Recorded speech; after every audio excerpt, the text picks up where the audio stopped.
There was a time, even within the compass of my own ministry, when if you were to be preaching on Gideon, you would have been able to assume that most people in the congregation would have known the story of Gideon, and the preacher wouldn't have had to consume all that energy and all that time in reading great chunks of 3 different chapters.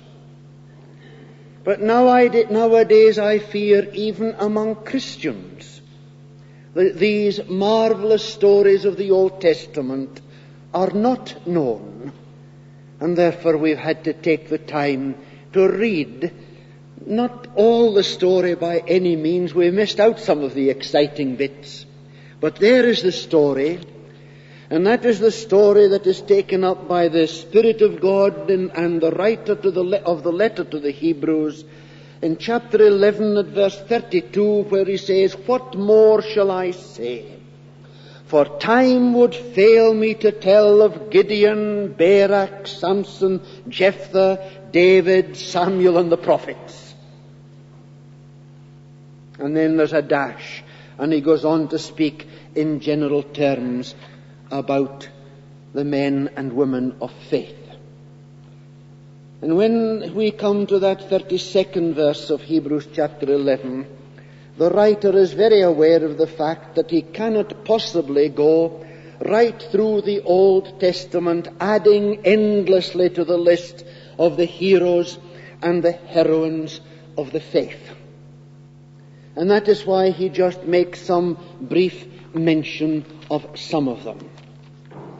And when I began my preparation for this service, I just wondered if perhaps at the point when the writer to the Hebrews had reached that stage in chapter 11, that the Spirit of God brought into his mind the very last verse of the Gospel according to St. John, where it says, "There are also many other things which Jesus did, were every one of them to be written, I suppose that the world itself could not contain the books that would be written. And if all the stories were told in full, and if all the sermons in these heroes of faith were preached in full, there just wouldn't be enough time to do it." And I'm very aware of the fact that I mustn't make this series of studies in Hebrews chapter 11 too long, and yet I believe that we have to recognize that these characters in the Old Testament, named and not named, have so much to teach us about the life of faith. And some of those who have much to teach us are not named at all. Someone, for example, like Elijah. And I can't help wishing that he had been mentioned in Hebrews chapter 11, because we are very often like Elijah. We can feel so small. We can feel at times a remnant of one, and we can feel such failures in the work and witness of God that we can be tempted to give the whole thing up. And what we have to see in all these marvelous stories is this: we have to see God making use of fallible, frail, complicated characters. And every single one of them, Gideon included, were like that. Very, very few of them were promising characters at the beginning of their lives. Perhaps Abraham, he was a pretty big character, but apart from him, not many of them would have been impressive. And yet it was people like that God laid hold upon. And when we come, after a whole lot of detailed references, when we come to that 32nd verse, time would fail me to tell of Gideon, Barak, Samson, Jephthah, David, Samuel, and the prophets. The Holy Spirit names for us 4 of the judges. David, the first king, and then he goes back to Samuel, and then just generalizes and speaks about the prophets. And I think what we have to see here before we go any further is that right down the course of history, not just in the past, but in the present, right down through the course of history, in a variety of different circumstances, we see the men and women of faith. God's prepared and placed men. Nothing accidental about it, nothing fortuitous about it. Men prepared by God, set in their place by God, ready to be used by God at the time that God has ordained. Does it not say in the book of the Acts of the Apostles, the 14th chapter, that God does not leave himself without a witness? And that's true. And some, perhaps we should say many of God's chosen witnesses were very unexpected and unlikely characters.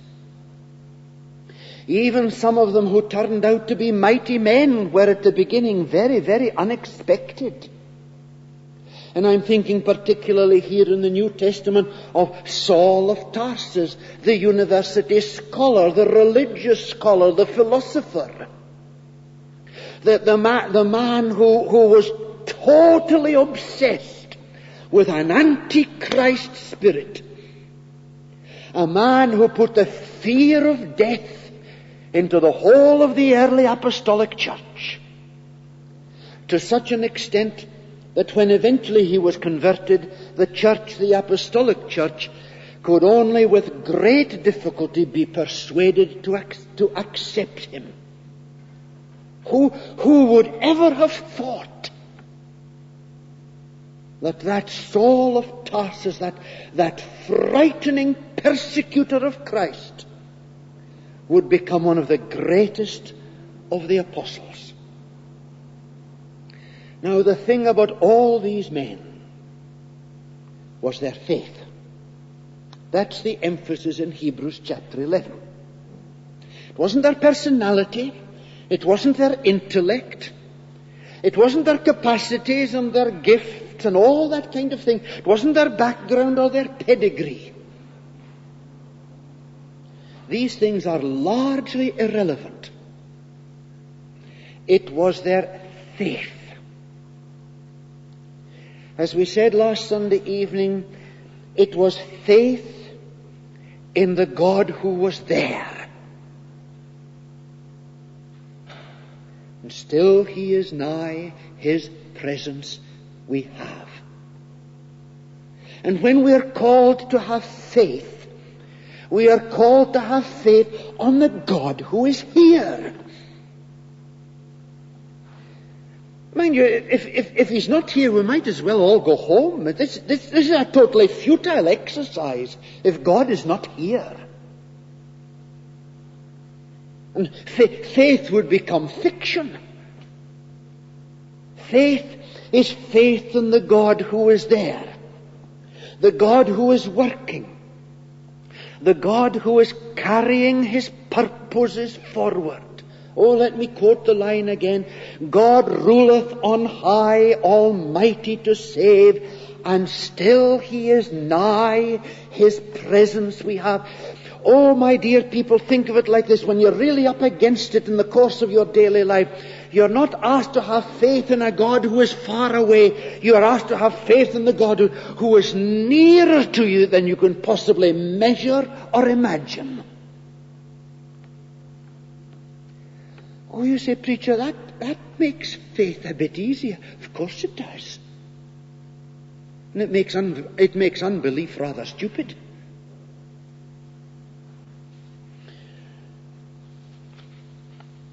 And we have to learn faith, and we have to learn, and we have to be thrilled by, and we have to be amazed at what God can do with unpromising material. You may say, oh, preacher, unpromising material. That's me. Well, there's just no limit to what God can do. I found the line of a hymn going through my mind when I was preparing. What He's done for others, He'll do for you. And then I recalled something that was quoted to me. It's from a little booklet called Windows of Prayer, and this is produced by the deaconesses of the deaconess movement in the Church of Scotland to celebrate their centenary. And some pages, there's very, very little on the pages, and this particular page is 1, 2, 3, 4 lines of print, and they're not even very long. And it's headed, A Word of Encouragement. And it says, one tiny fragment stands out from my years of training at St. Combs. That's the Church of Scotland Training College in Edinburgh. It was from our study of the book of Jonah in the Revised Standard Version. Quote, God appointed a worm, end quote. And the comment is added, if He could use a worm to fulfill His purpose, He could use me. I like that. And, of course, being the kind of fellow I am, I had to go back to the story of Jonah. And sure enough, there it was in Jonah chapter 4, verse 7, God appointed a worm. And then I went back to Jonah chapter 1 at verse 17, and I read there that God prepared a fish. And I found myself thinking of sometimes in these fishmonger shops, and you see a whole lot of ungutted fish lying there in the slab with their glazed eyes. God appointed a fish.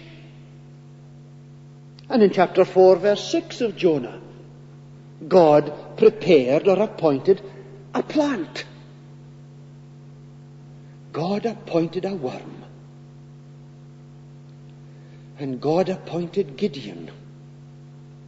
And what a complicated character Gideon was. Now, all this that we say is making some of you smile, and rightly so. I smiled when I heard it as well. But there's something very important here, because nowadays, especially I think in the church, and especially I think in the evangelical church, there is a great preoccupation with gifts, human gifts and spiritual gifts. And if we hear, some very, very, very brainy professor has said on the television that he's a Christian, great, a professor, won't that be good? Doesn't follow. It says in the New Testament, not many mighty are called. God has chosen the foolish things of the world. We are far too preoccupied with gifts and capacities and intellect and personality and spiritual gifts for that matter. And we get preoccupied at times with too much, I think, with thinking about opportunities and about circumstances. And I come across people who say to me quite earnestly, if only public opinion was changed, there would be more response to the gospel. If circumstances were just easier, if there were more men, if only there was some great leader. But as I quoted a moment ago from 1 Corinthians chapter 1, verse 26, not many mighty are called, not many noble. God has chosen the weak things of the world. And He chose someone like Gideon. Think of the character studies that we've had on Sunday evenings over a spell of time. And then come down to the stories that we'll read about in the book of Judges. Would you change places with any of them? Well, I would say yes in terms of their successes, but no in terms of the cost of these successes. I was speaking just that last week to a minister, an evangelical minister who has a great deal of experience of visiting different congregations as part of committees from presbytery. And he said to me after one particular visit, "I think I'll stick to my own congregation." And the story of the judges brings us to the story of Gideon. Mind you, Barak should really come before Gideon. Well, that's how it is in the book of Judges. But it's not for me to argue with the Holy Spirit, who puts Gideon first in the list of the judges. And the story of the judges brings us to that point of history after the story of Joshua and the conquest of the land, the conquest of Canaan. And after all that tremendous success, the people of God began to turn aside from God. And we read in Judges chapter 2 verse 11, the people of Israel did what was evil in the sight of the Lord and served the Baals. They forsook the Lord, the God of their fathers, who had brought them out of the land of Egypt. They went after other gods from among the gods of the peoples who were round about them, and bowed down to them, and they provoked the Lord to anger. They forsook the Lord and served the Baals and the Ashtaroth. So the anger of the Lord was kindled against Israel, and he gave them over to plunderers who plundered them, and he sold them into the power of their enemies round about, so that they could no longer withstand their enemies. Whenever they marched out, the hand of the Lord was... they had all sorts of ventures in the name of the Lord. But whenever they marched out, the hand of the Lord was against them for evil, as the Lord had warned and as the Lord had sworn to them, and they were in sore straits. And this was the kind of situation that Gideon and the people found themselves in. It's really very alarming. It's the story of a people who had been blessed by God, who had been prospered by God, and who had rejoiced in God, and who had been victorious in God. And then there came a spiritual landslide. I sometimes wonder what you think about when I'm preaching, but I find what I've just said very disturbing. That a people and a work so richly blessed could so quickly slide into spiritual disaster. And in a situation of disaster like that, after sometimes quite a number of years, sometimes as many as 40 years, God would raise a deliverer, and he would restore his people and restore his work. And then there would come another lapse as soon as things became easy. I say that this disturbs me because we have things much easier now in Sandyford than we had 20 years ago. And I'm not at all sure that we're the better Christians as a result. I preach these sermons to myself, when I'm doing my sermon preparation.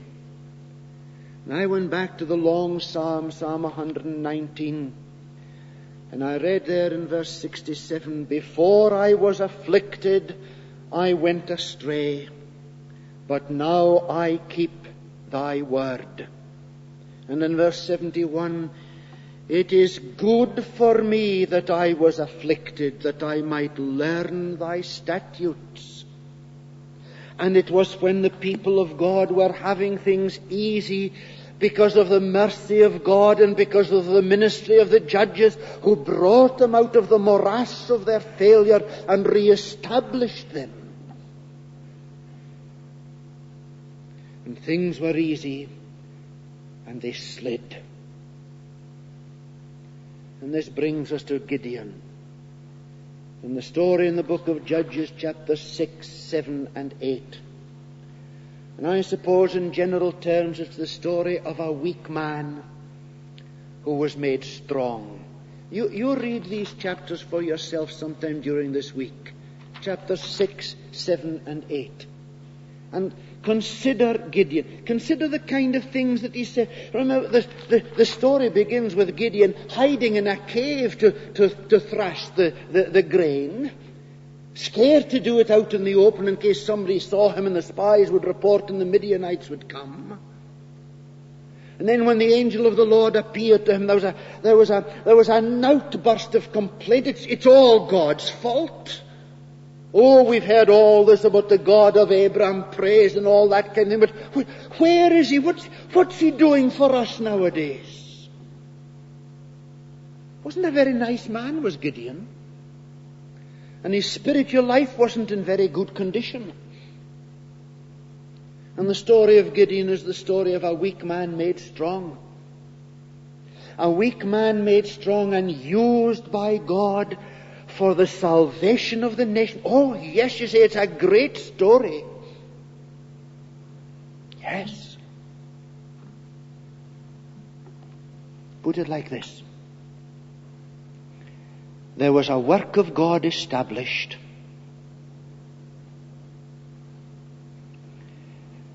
The congregation of God's people was restored to spiritual fellowship with God. And then the minister fell into the hands of the devil as a result of pride. That's the story of Gideon. And it makes me scared.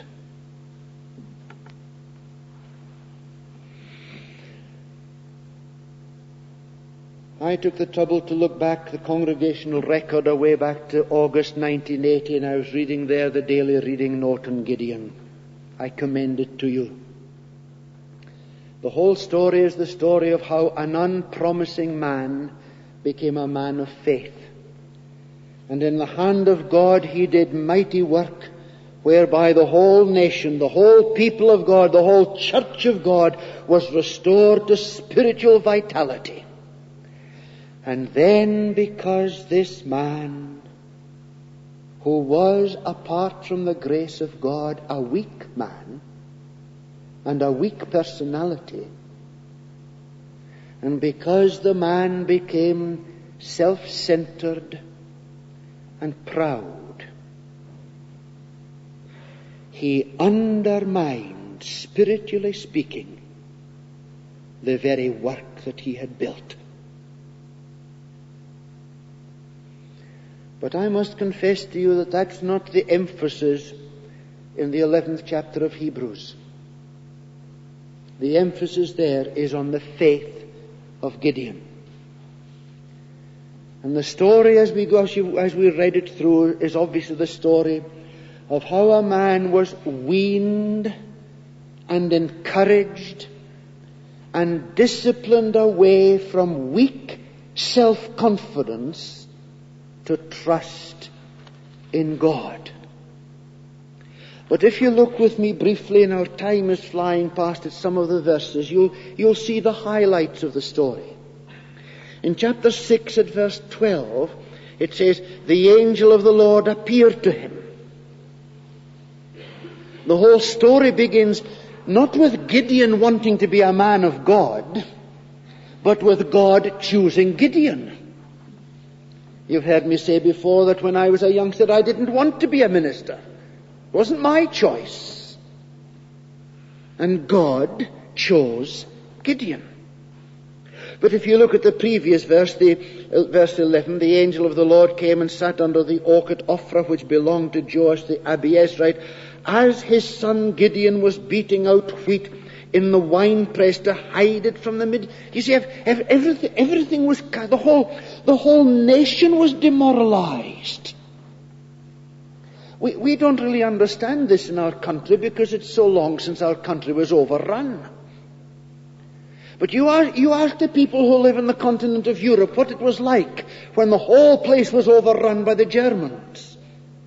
You knew then what it was to hide what you were doing. And if you had anything or were doing anything, you made it your business to keep it out of sight. Because if you were seen, it could possibly mean immediate death. Now Israel was demoralized like that, and Gideon was hiding. And there he was with his stick, threshing his wheat, and doing it as quietly as possible so that he wouldn't make any noise, nobody would hear him, there wouldn't be any dust of the chaff going up to be seen. Oh, it was a terrible state. It's an awful thing when a nation becomes demoralized. And Gideon was hiding from the enemy, not only demoralized, but I think resigned to hopelessness. And at verse 13, Gideon said to the angel, "Pray, sir." Oh, you can imagine how caustic his voice was. "Pray, sir." Mind you, I don't think I would have had the courage to speak to an angel like this. Maybe it's a sign of how far back Gideon had backslidden, that he was able to speak to the messenger of the Lord like this. "Pray, sir. If the Lord is with us, why then has all this befallen us? And where are all his wonderful deeds which our fathers recounted to us, saying, did not the Lord bring us out of Egypt? And now the Lord has cast us off and given us into... He's a fine God." Now that's Gideon, who gets mentioned in Hebrews chapter 11 as a hero of faith. It's all God's fault. Oh, said Gideon, you know the kind of language. "Oh," said Gideon, "we've prayed and prayed and prayed, but God hasn't heard. God's let us down."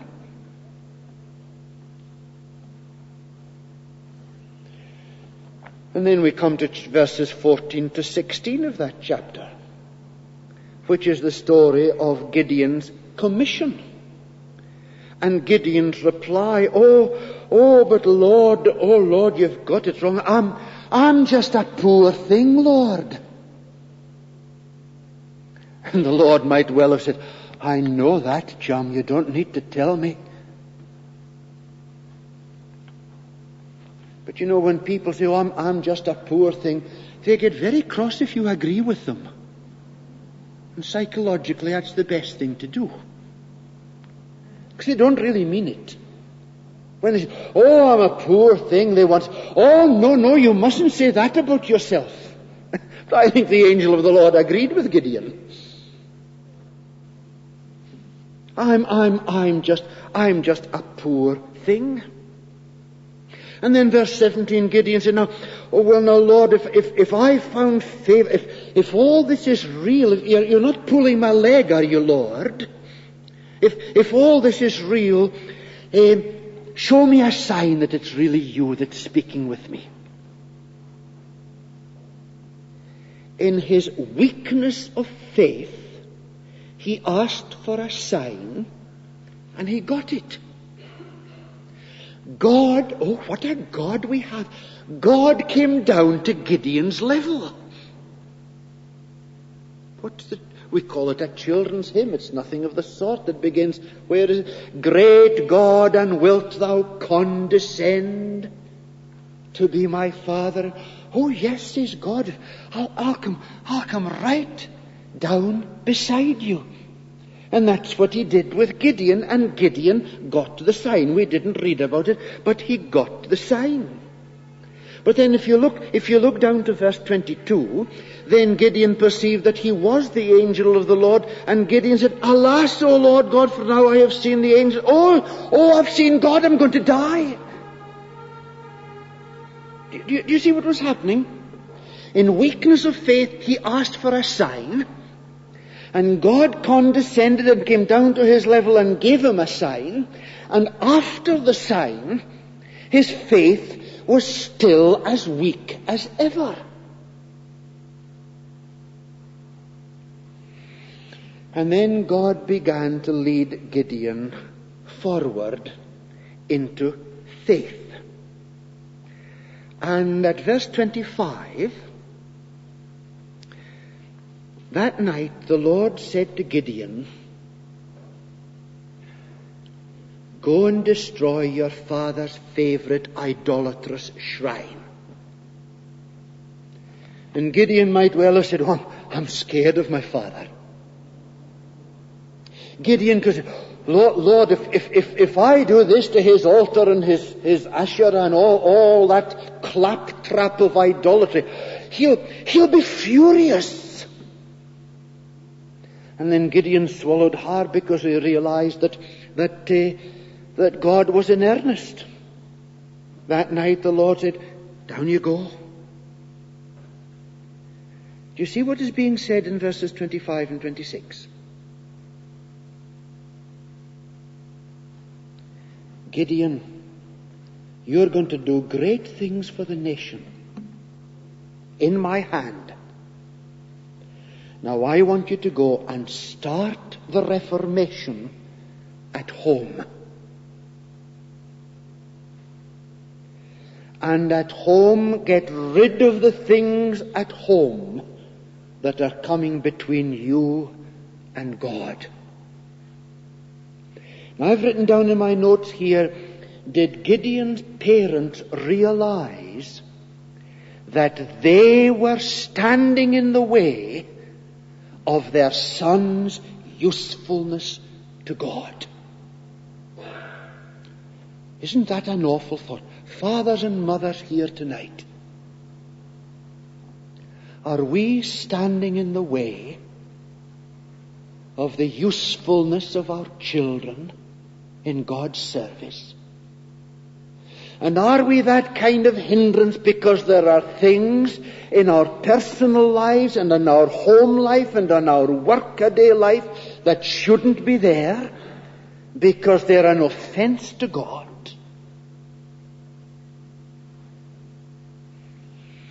Gideon knew the cost of the thing he was being asked to do, and he wasn't brave enough to do it during the day, so he did it at night. And you can imagine how he trembled as he waited for the dawning of the day. But when the day dawned, so it says in chapter 6, verse 31, and when Gideon's father saw what had been done to his idolatrous altar, instead of blowing up, Gideon's father was converted. Yes, it's there. And Gideon's father took a public stand against all his colleagues in society. We're not told what Gideon's reaction to that was. I think perhaps he had been delighted. But then verse 33 tells us that the delight was short-lived because the enemy came. But when the enemy came, verse 34, the Spirit of the Lord took possession of Gideon. The Spirit of the Lord clothed himself with Gideon. And of course that signifies that all the marvelous things that were then going to be done were being done by the mighty Spirit of God, but to everybody who saw it, it appeared as if it was Gideon. The Spirit of the Lord put Gideon on like a jacket or a coat. Oh, you could preach a whole sermon about that alone. The Spirit of God took possession of Gideon. But look at verse 36. Then Gideon said to God, If thou wilt deliver Israel by my hand, as thou hast said, behold, I want a sign. He was still full of doubt, still full of fears. And he was given a sign. If there is some dew on the fleece and it's dry on the ground, all right, said God, you want a sign, I'll give you a sign. And when Gideon took up the fleece, it wasn't damp. It was sopping wet, and he wrung out a whole bowl of water. And the ground round about was dry. He got his sign. Did that help his faith? No. He asked for another sign. He said, now God, tomorrow do it the other way round.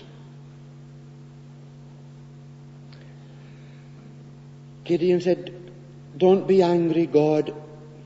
I know I'm doubting you, but give me another sign." And I'm moved to the very depth of my being by realizing that God came down to Gideon's level yet again.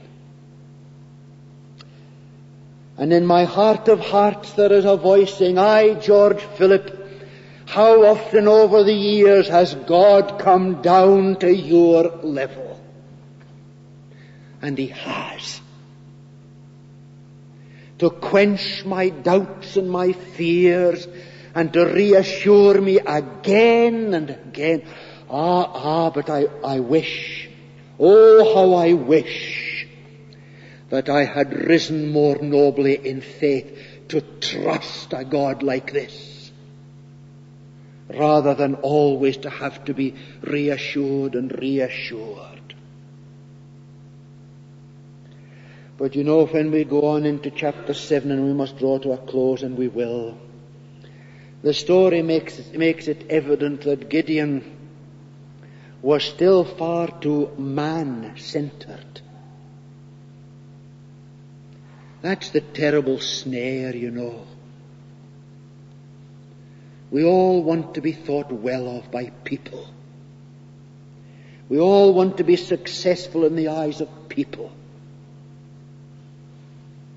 That's why so often we want bigger and bigger congregations. And God said to Gideon, "Your congregation's far too big." And He reduced it. God said, "Gideon, you've got such a mighty army that I can't work."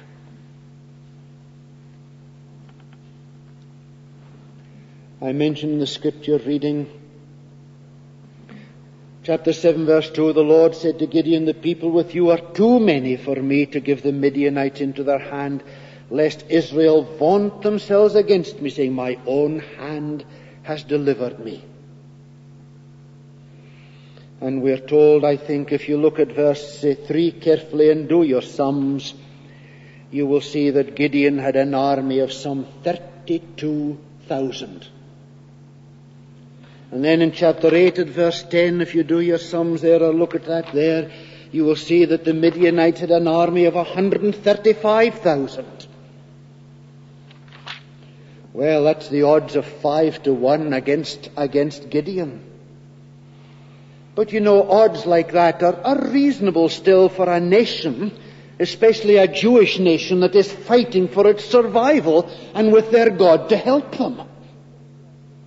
And it seems that Gideon wasn't too particular. He said, "All right, God, if you're with us, and we've got 32,000, they've got 135, but our God is with us. We'll easily smite the 135. But God said, "No. You would be proud if you succeeded like that." And God said, first of all, in verse 3, "Let everybody who is fearful and trembling go way back home." And 22,000 went back and 10,000 remained. So that was 10,000 against 135,000. And Gideon might say, "Well, now, God, that's reasonable, isn't it?" "Ah," says God, "but we are not dealing in reason, we are dealing in faith. Too many." And they were reduced to 300 men against 135,000.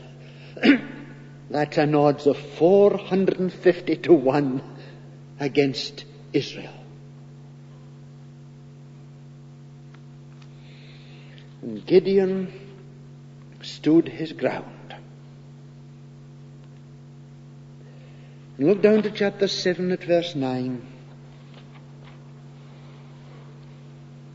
The Lord said, "Arise and go down against the camp, for I have given it into your hand. But if you're still afraid," and the rest of the story indicates that Gideon was still afraid. Well, who wouldn't be afraid? 300 fighting men against 135,000. Go down and spy. And Gideon went down. Oh, I've a sympathy for Gideon. The army of the Midianites, like locusts, they were everywhere. And Gideon and his few spies crept up, and then they overheard. Chapter 7, verses 13 and 14. You know, the Midianite had a dream. And the other Midianite was, I can explain your dream. It's obvious. This is no other than the sword of Gideon, the son of Joash, the man, and into his hand God has given Midian and all the host. And Gideon thought, they're more afraid than I am. And he thought, God has done that.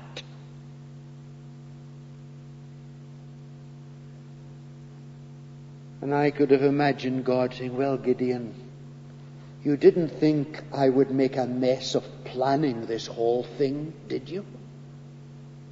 And then we have the story of the 300 men surrounding the Midianites, and the torches covered with the jars and all that kind of thing. And then at the crucial moment, the shout, and they broke the pitchers, and the whole army of Midian suddenly realized, in the dark of the night, blazing lights right round the whole of their army, and this colossal shout, and I don't think anybody can quite shout like Jews, the sword of the Lord and of Gideon. And it was all over. It was panic. And it had all been pre-prepared. And I can imagine Gideon saying, why did I doubt and fear? Why did I not trust God right from the beginning? Why, after all these tokens of His mercy and goodness, why did I keep on doubting and doubting and doubting? Oh, said Gideon, I should have had faith. Well, he had faith. And the victory was won, and in chapter 8 at verse 28 we are told that the land had rest for 40 years in the days of Gideon.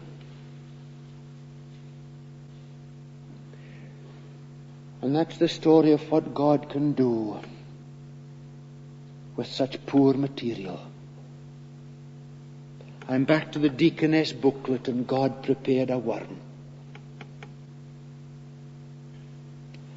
But I will be unfaithful to you and to God, aye, and to myself, if I didn't remind you that the future of the children of Israel had already been undermined by Gideon. Because in the making of the ephod and placing it in a particular place like a shrine in his own town, Gideon made Gideon the focus of the people of God. And he took their eyes from God to Gideon. And in due time he took their hearts from God to Gideon. Yes, the story of Gideon tells us what God can do with a very ordinary, unpromising person. But the story also tells us of the tremendous danger of pride.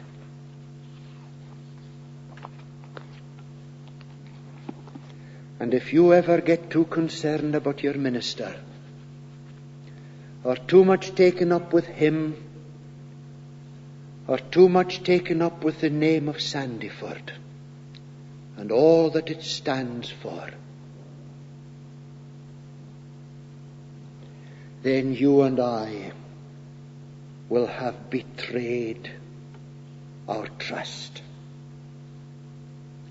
And it may well be, and we'll speak of this tomorrow night at the Kirk session, it may well be that God is reducing us as a congregation. Our membership is almost down to the 300. It may be that God is reducing us in order that He might use us. And when I think of God using us in days to come, my heart says, oh, please God, teach us to have faith. Amen, and may God bless to us His word.